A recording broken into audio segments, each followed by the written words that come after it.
प्रयागराज में shootout case का आज 12वां दिन है।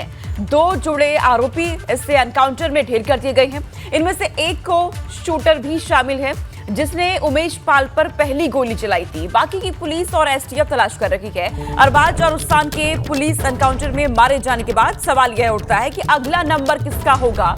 पुलिस अब माफिया अतीक और उसके भाई अशरफ को प्रयागराज लाने की तैयारी में है। उम्मीद है कि होली के त्योहार के बाद इस बारे में कोर्ट में अर्जी दाखिल की जा सकती है। हालांकि माफिया के परिवार के लोग एनकाउंटर की आशंका भी जाहिर कर चुके हैं। तो उस्मान ने उमेश पाल पर पहली गोली चलाई थी। इस पूरी खबर में एनकाउंटर भी हो रही है। पुलिस और भी तलाशी में जुटी हुई है। प्रयागराज शूटआउट केस से जुड़ी इस वक्त की ये बड़ी खबर है। अतीक के परिवार को एनकाउंटर की आशंका है। अब एनकाउंटर का डर अतीक के परिवार को यहाँ सता रखा है। माफिया के लोगों के लिए आशंका यहाँ पर जाहिर की है। कल एक शूटर उस्मान एनकाउंटर में मारा गया था और यही वजह है कि अतीक का परिवार अब एनकाउंटर की आशंका जाहिर कर रखा है। उस्मान ने उमेश पाल पर पहली गोली चलाई थी और उसका एनकाउंटर यहाँ पर हो चुका है। लेकिन बाकी आरोपियों की तलाश में अभी भी पुलिस और एसटीएफ की टीमें जुटी हुई है अतीक के परिवार को। लेकिन इन सब के बीच एनकाउंटर का डर अब सता रहा है।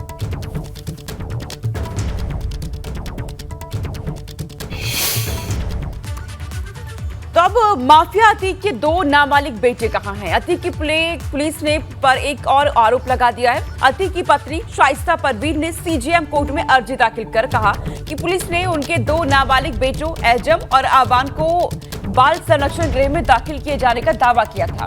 बाल संरक्षण गृह में संपर्क करने पर पता चला कि उनके बेटे वहां नहीं हैं। ऐसे में कोर्ट उनके नाबालिग बेटों का पता लगाएगा। शाइस्ता परवीन की अर्जी पर सीजेएम कोर्ट ने बाल संरक्षण गृह और प्रयागराज पुलिस से रिपोर्ट मांगी है जिसे 10 मार्च को कोर्ट में दाखिल करना है। जो नाबालिग बेटों को लेकर अतीक परिवार की अर्जी यहां से देखने को मिली है। बाल संरक्षण गृह में बेटे नहीं है, शाइस्ता की तरफ से ये कहा गया है। इसको लेकर के याचिका दाखिल की गई और 10 मार्च तक पुलिस को रिपोर्ट देनी है इस पूरे मामले में। अब तो नाबालिग बेटों को लेकर अतीक परिवार की ये अर्जी अब देखने को मिली है। तो नाबालिग बेटों को लेकर अतीक परिवार ने अपनी अर्जी दाखिल की है और पुलिस को 10 मार्च को पूरी रिपोर्ट सौंपनी है। पुलिस के एक्शन और सरकार की चेतावनी से माफिया अतीक का परिवार दहशत में आ गया है। अतीक की बहन अपने भाई और भतीजों की फिक्र सताने लगी है। वहीं इन सब के बीच एक सवाल इस बात का है कि आखिर पुलिस प्रयागराज हत्याकांड के इतने दिनों बीत जाने के बाद भी उमेश पाल के एक हत्यारों को गिरफ्तार क्यों नहीं कर पाई है।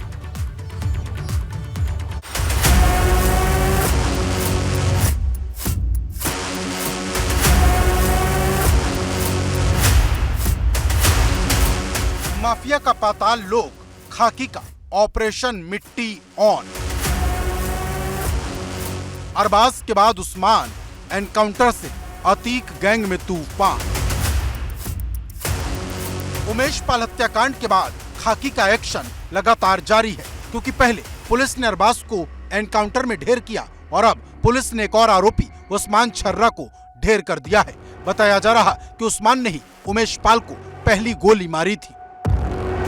इस शूटआउट में शामिल उस्मान, जो कि कौड़ियारा थाने का प्रयागराज का रहने वाला था, वह उसी थाना क्षेत्र में एक साहसिक मुठभेड़ में घायल हुआ।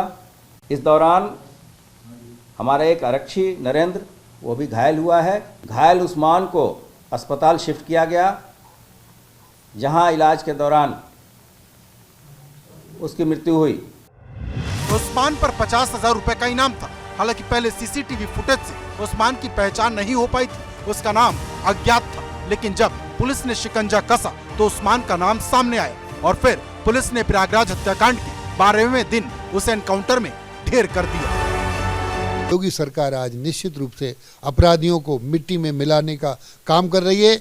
इससे उत्तर प्रदेश की जनता में, सामान्य जनता में खुशी की लहर दौड़ी है कि उत्तर प्रदेश में अब कानून का राज्य स्थापित है। पुलिस का दावा है कि उमेश पाल शूटआउट केस में आज मुठभेड़ में मारे गए उस्मान ने ही सबसे पहली गोली चलाई थी। उमेश पाल जैसे ही कार से उतरे थे, उन्हें सबसे पहली गोली उस्मान ने मारी थी। सीसीटीवी फुटेज में भी उसका चेहरा साफ तौर पर नजर आ रहा है। वारदात के वक्त उसने हाफ जैकेट पहन रखा था।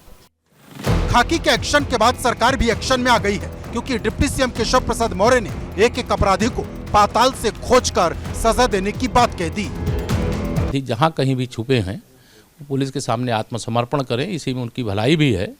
और पुलिस पर गोली चलाएंगे तो पुलिस उन पर फूल तो नहीं बरसाएगी। यह जो सूचना लगातार जो आप सब के माध्यम से मिलती रहती है कि कोई प्रदेश छोड़ के भाग गया, कोई देश छोड़ के भाग गया, कोई जिला छोड़ के भाग गया, वो जहाँ भी छिपे होंगे मुझे भरोसा है उत्तर प्रदेश की पुलिस पर, उसे खोज निकालेंगे, पकड़ कर लाएंगे और कानून के अनुसार उनको कठोर से कठोर सजा दिलाएंगे। एक और अपराधी मारा गया है। अपराधी कितने दुर्दांत हैं कि पुलिस पर भी हमला करने से बाज नहीं आ रहे हैं। हत्याकांड में एक एक अपराधी को हम पकड़ेंगे, कड़ी से कड़ी सजा देंगे कानून के तहत। इसके लिए पुलिस और एसटीएफ लगातार काम कर रही है। हत्यारों की पूजा आरती उत्तर प्रदेश पुलिस नहीं उतारेगी। उत्तर प्रदेश की पुलिस पर आप गोली चलाओगे, उत्तर प्रदेश की पुलिस आपको काउंटर में छाती पर गोली मार के आपको गिराएगी। उमेश पाल शूटआउट केस को लेकर योगी सरकार लगातार एक्शन में है। उस्मान के इनकाउंटर के बाद डिप्टी सीएम केशव प्रसाद मौर्य ने कहा है कि अगर बाकी बचे अपराधी पाताल लोक में होंगे तो उन्हें वहां से भी खोज निकाला जाएगा, यानी माफिया के साथ ही उसके मददगारों को भी मिट्टी में मिलाया जाएगा। पुलिस के एक्शन और सरकार की चेतावनी से माफिया अतीक का परिवार दहशत में आ गया। अतीक की बहन को अपने भाई और भतीजों की फिक्र सताने लगी। सर, हमको टॉर्चर यही किया गया कि तुम्हारे भाई बचेंगे नहीं, इनकाउंटर कर दिए जाएंगे। पूरे दावे से वो लोग हमसे बोल रहे थे, अमिताभ यश जी और ये श्री। सर, हम कैसे रह सकते हैं? हमारे बच्चे, हमारा घर परिवार एक तरफ, हमें अपने भाइयों की जान की चिंता है सर। वहीं इन सब के बीच एक सवाल इस बात का है कि आखिर पुलिस प्रयागराज हत्याकांड के इतने दिन बीतने के बाद भी उमेश पाल के एक एक हत्यारे को गिरफ्तार क्यों नहीं कर पाई? क्योंकि इसको लेकर राजनीति भी खूब गर्म है और सवाल इस बात का कि आखिर पुलिस को उमेश पाल के हत्यारों को पकड़ने में और कितने दिन लगेंगे। प्रयागराज से मोहम्मद मोइन, एबीपी गंगा।